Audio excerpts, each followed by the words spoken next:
Now we're going to continue a little bit with trying to find out the domain.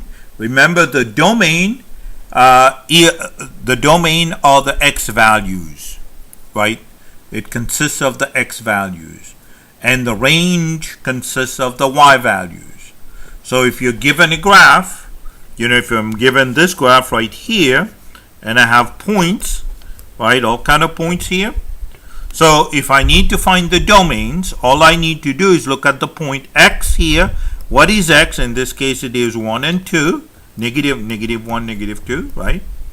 Negative 2, and whatever y is, you're not worried about y, because you're looking for the domain, right? So you list all the x coordinates of these points to get the domain, okay?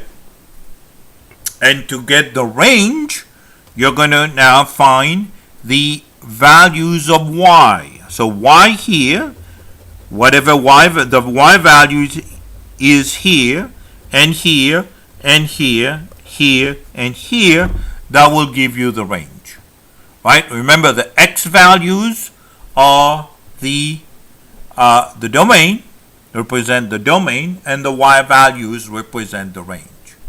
Okay, remember that for the proctored test. The second thing that you need to know is also, how do you know if two lines are parallel?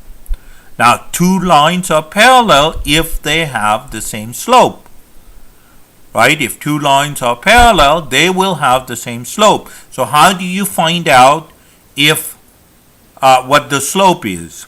So if you're given 2x plus 3y is equal to 10, how do you find the slope of this? Well, you solve for y, right? You have to write it in this form, y is equal to mx plus b. And when you do that, whatever the coefficient of x is, that is your slope. And whatever the constant is, that's your y-intercept.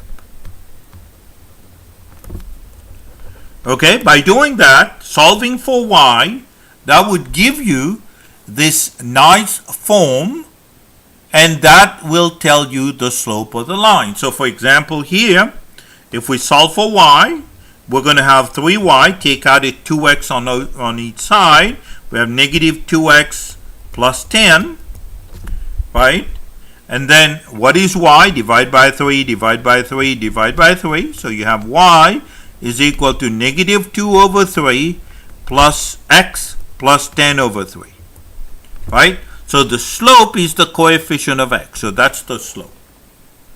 Okay? So if you have two lines, you look at each of them and find out what the slope is, and then if they are the same, the lines are parallel. Now, remember, parallel lines will never meet, right?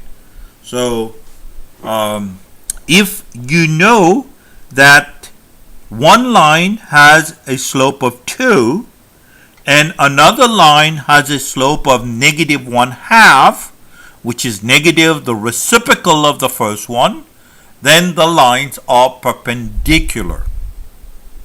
Okay, so you look at the first line and you look at the second line and you see if one is the negative reciprocal of the second one, then you know the lines are perpendicular.